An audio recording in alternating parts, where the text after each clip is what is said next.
Matthew Bryza, who is a former US ambassador to Azerbaijan, and he joins us now from Istanbul. Welcome to the News Hour. Always great to speak to you.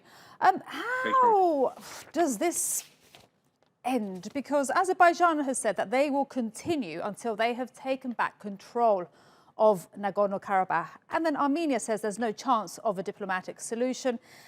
And, well, a ceasefire seems to be off the table. So what can we expect from these talks right now taking place in the US? Yeah, that was a remarkable statement, like none I've ever heard in my life, by Prime Minister Pashinyan, that there is no diplomatic solution to the conflict. Usually the cliche is there is no military solution, which is something that always angered me when I was, by the way, I was the US mediator of the Nagorno-Karabakh conflict. And military force is a diplomatic tool, but to shape the diplomatic solution, to shape the political negotiations that happen at a war's conclusion. So what that signaled to me is that Prime Minister Pashinyan has totally given up on the negotiating process, but he's about to lose the war. So in Washington, what I hope we can expect is that Secretary of State Pompeo will make these harsh realities clear.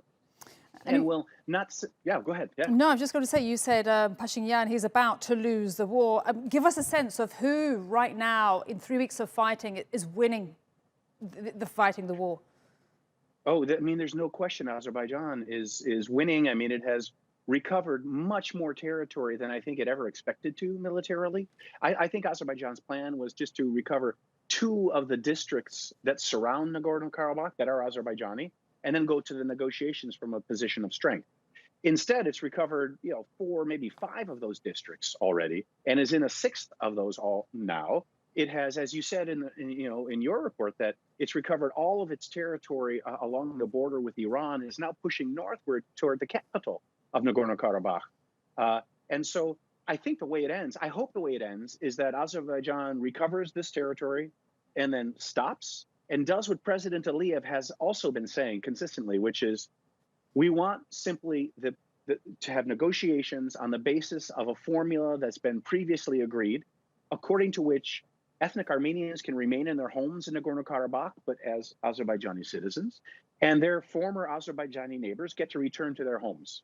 I hope that's what Secretary Pompeo is pressing now, both sides to do, but we'll see. And Matthew, just to be clear, do you think it's possible for Azerbaijan to take back the whole entire Nagorno-Karabakh region?